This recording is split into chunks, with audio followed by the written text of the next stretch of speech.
herzlich willkommen an einer neuen Episode von Green. Heute invitieren ich euch für die strategische Rolle vom Service Achat an der ökologischen Transition von der CRL kennenzulernen.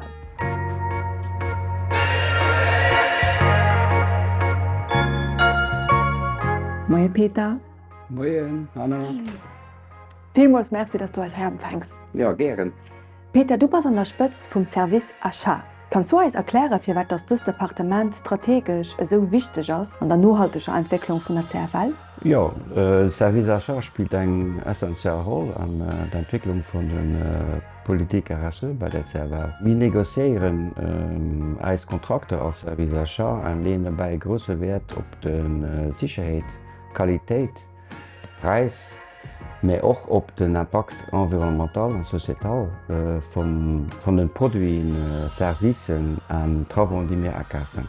Als ein von den wichtigen Akteuren von der Mobilität zu Lützeburg ist es Aufgabe, die positiven Impakte zu developieren und die negativen Impakte zu reduzieren. Dafür basieren wir uns an der Ackerspolitik auf 10 Pilieren. Und ein von diesen Pilieren ist das Kriterium environnemental und sozial, und diese sind fest in unseren Ackersprozess integriert. Okay, aber vielmals merci für das flott Aufhörung. Dann los uns konkret Initiativen aus deiner Equipe kennenlernen. Okay, merci. Nora, parle-nous des critères RSE que vous intégrez dans vos appels d'offres. Dans nos appels d'offres, on intègre directement de la pondération, donc par rapport au respect des droits humains, par exemple, c'est des critères qui sont importants, avec également la réduction des émissions de CO2 et la proximité géographique. Par exemple, pour un papier recyclé, lors de l'appel d'offres, on a directement exigé des fournisseurs répondant à l'appel d'offres un label FSC qui va nous permettre de garantir que le bois utilisé provient de forêts durables. Et quels résultats observez-vous avec ce nouveau papier? Chez CFL, on utilise environ 15 tonnes de papier par an, donc ce qui équivaut à 4 tonnes d'émissions de CO2. Avec un papier 100% recyclé, on réduit nos émissions de carbone de 93%.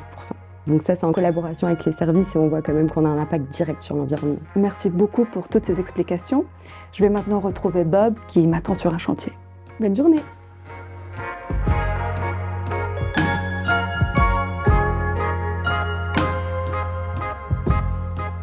Bob, da hat sich die Politik von der nachhaltigen Beschaffung während dem Plönneren von der Büro von der Generaldirektion konkretisiert. In dem konkreten Fall vom Plönneren hat mit Möglichkeit über 1600 Bürosmitteln und verschiedene Assoziationen an noch als Agent weiterzugehen. Wir haben in dem Moment eine Favoritenrolle der Ökonomie zirkulär gehen. Andererseits haben wir auch mit unseren Services zusammen an den Fournisseuren konnten 8000 Kilometer absparen bei den Maintenance-Travaux, weil da ein Gain um CO2 gehen hat von 1 Tonne. Seid ihr bei der Umsetzung von den RSE-Prinzipien auf konkrete Ziele gestoßen? Anfangs waren wir mehr an der Position, für alle Partner an der Versorgungsketten zu sensibilisieren, für dass sie die Approche und Vision von der CRL mitteilen, weil viele Fournisseuren haben nicht den Anforderungen noch geschafft. Und darauf sind wir dementsprechend als Appell d'offres angepasst. Wir hatten mit einem guten Dialog an einem gewissenhaften Civi auch unsere Standards von der Eisenbahn, die sicherheitsrelevant sind, genügend gegangen ist, an wir in dem Moment auch konnten den RSE den Leuten mitbringen. Donc, bonjour Amel. Bonjour Anna. Quelles sont les mesures concrètes que vous mettez en place pour lutter contre l'impact environnemental de l'approvisionnement? Si on doit donner un exemple très simple mais très concret pour nous, on essaye d'optimiser au maximum les flux d'achat.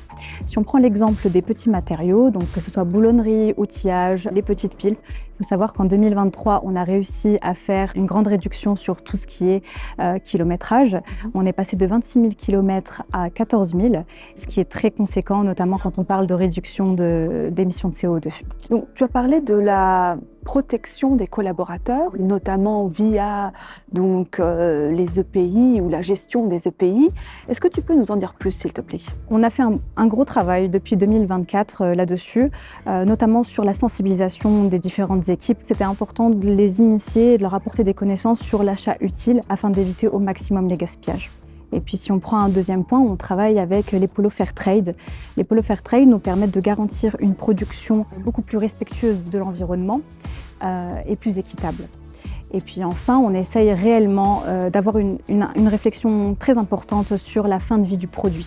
Qu'est-ce qu'on fait une fois qu'on a acheté le produit et qu'on n'en a plus besoin? Là, en l'occurrence, si on prend donc les EPI ou même les polos avec le logo CFL, on réfléchit là-dessus et on travaille avec une société qui est vraiment spécialisée dans le recyclage de ces produits. Peter, ha si marëm fir eis Episode aufzuschleichen. Also mir net gesinn sinn verschieden Initiativen an Plas gesat gin, wie zum Beispiel Verkehrzung vun der Logistiksphäre, méi och méi verantwortungsbewussten Umgang mat EPIen.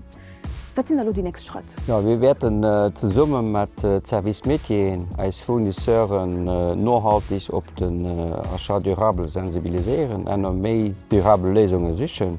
Kriterien durable anzuführen als ein Change. Und das ist für nicht alle Leute evident. Das braucht Zeit, bis den Change ankommt, den Automatismus geht. Wir sind auf einem guten Weg und wir werden unser mutuelles Engagement intensivieren, für die 4 von mir an diesem Domain zu meistern. Dir huet gesinn, de Service Achat spielt eng Schlüsselrolle an der ökologischer Transition vun der CFL. Wannst du auch an enger nachhaltiger Mission interessiert warst, guck op Jobs cfl.lu. Bis gespannt!